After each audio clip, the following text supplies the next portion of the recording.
folks, we're here again today with Mark LeBusque, aka the Human Manager. We had a really good response to our brief conversation last week. Awesome to be able to have a chat with him again today. We're going to chat about all things adaptation in this time, so I'll pass over to Mark.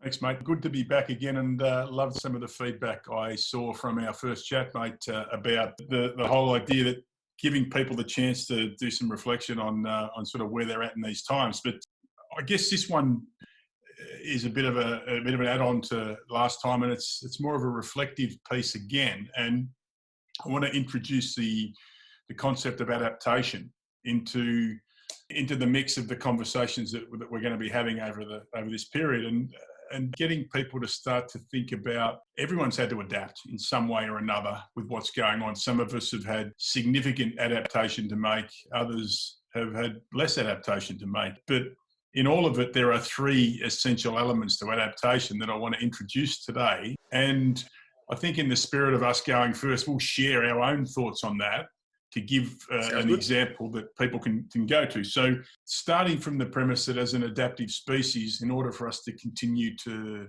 not just survive but thrive, we need to be able to keep some of our DNA. We need to be able to add to our DNA, and we need to be able to discard some of our DNA. And if you think about it I'm going to think about it not so much from the biological side, but from a behavioural side now, for us to be thinking, and for your members and those on the portal to be thinking about, is what can I do at the moment in regards to my own adaptation around my behaviours in order to thrive on the other side of what's going on at the moment. So, keeping something that is useful for you and will hold you in good stead in the future, adding something that will help you and enhance you and make you better, and discarding some sort of behaviour that no longer serves you well.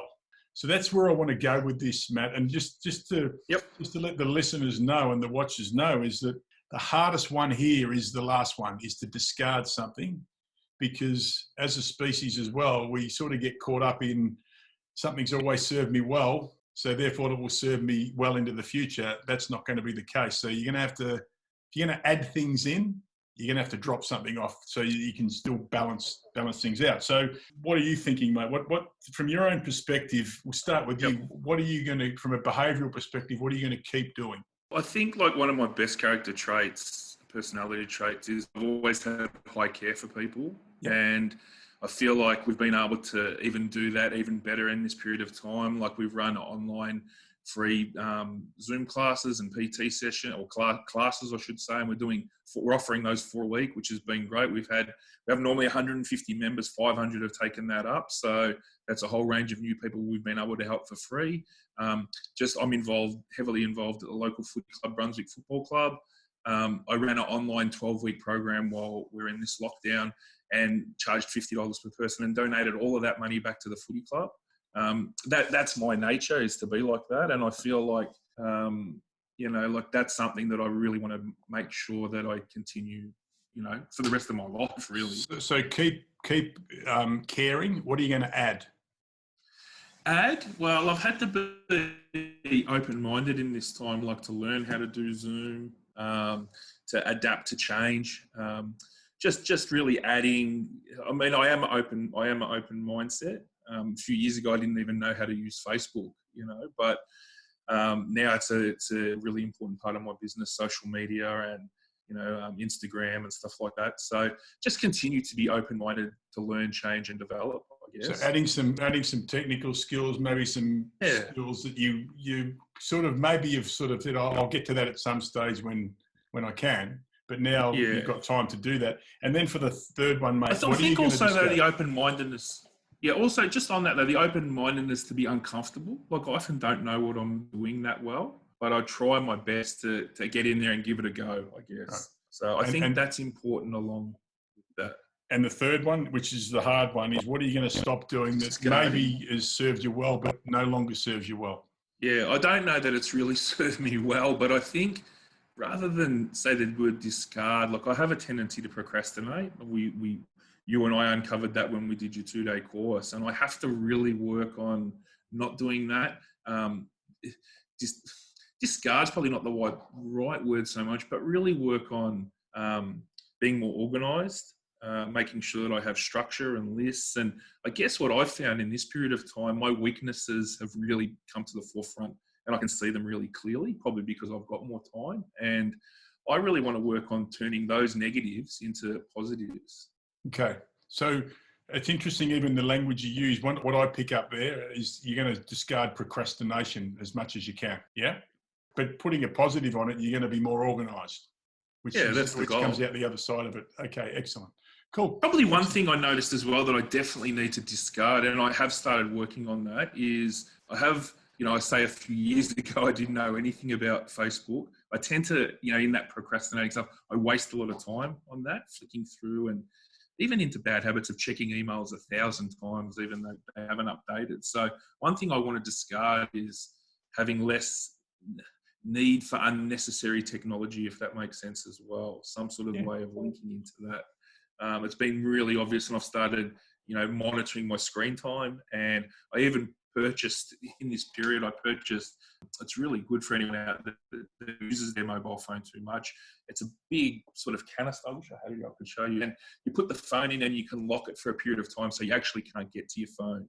So that then you can be more present with your partner, or whatever you're doing, you can be focused without the distraction of going to the phone all the time. Who has the key or the lock to get the phone back out? There's no key. So how it works is once you plug it in, it's electronic, and you put a time that you don't want to go, that you can't access to it, and then you can't open it up. It's actually a lock system, so not under key, so you can't negotiate. I hope Alison doesn't watch this. I'll be screwed. Sorry, I might have put you in there. All right, there you go. So thanks, mate. Thanks for sharing those. No worries. What about yourself? Oh, well, I was just waiting for you to ask me that question. I know you would have reflected a lot in this time with that growth mindset that you're so famous for. But yeah, I'd love to hear your thoughts on that. What are you looking at that you wanted to really keep in this time? Oh, look, I just think that keep the idea of helpfulness and just being helpful, whether that's with clients or with family or whatever it might be. I think that's something that word came to me really early the early days, March the 13th. Again, I've talked about the diary emptying out and just saying, well, how can I be helpful so I can keep myself energized, because I get a lot of my energy from helping other people. So that's a big keep for me. For me to add in, I think from an adding perspective is just adding in that I can just kick back for a while.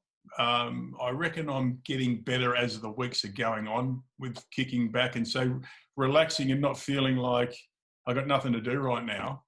So adding in some relaxation and some downtime has been. Did you find that prior to this, did you find that you felt guilty about that, or? No, I wasn't guilty. It just I called it boredom, and boredom was just a bullshit excuse for what it really was that I was just obsessed with being involved in my business all the time and always thinking about it. So just, it's not uncommon for me now to be out on my couch at 4 o'clock having an hour snooze, 4 p.m. And then the discard one is really about losing this idea of what a working day is, because what I've found in the last 6 weeks is my most productive time has been between 4:30 a.m. and 6 a.m. for my work stuff. Is I come in here and I might write an article. I'm doing some work with a PR company at the moment. I might do a LinkedIn article, or I'll just do some stuff, or I'll catch up on some client work. And I'm finding that at 4:30 to 6 o'clock, I'm awake and I'm actually really clear in thought. So, work doesn't have to be between 8 and 5 or 8 and 6 or whatever it might be. I'm discarding this idea of what 100%. A work day is. So, and because I don't think, even though I don't work in a traditional work sense, what I've worked out in this time, I have still been, in some respects, caged by feeling like I'm still working in a corporate. Here's my structured times, but that structure has been broken down. So that'd be my 3 things. I think the important thing, mate, is that those who are watching this now is they even if they can get themselves half an hour at the moment off a Zoom call, not distracted, sit down and say, what am I going to keep doing? What am I going to keep in my DNA that's served me well? What am I going to add that's going to make me more effective as a human being, whether it be for myself, my family, for my work, my community. And then the last one is, what am I going to stop doing or discard that's going to make me a better version of who I am in whatever the future looks like. So using the principles of adaptation, start to set some parameters around how they're going to choose to turn up will be a top thing to do just at the moment. So I think that sort of wraps it up for me, mate. Let's call it a session there, and I hope your members get something out of it, mate. Sure. And for the members, we'd love to hear any feedback you've got. You know, that encourages us that you are getting something out of this. So keep sending comments in. We love them. Cool. Thanks, mate. Thanks.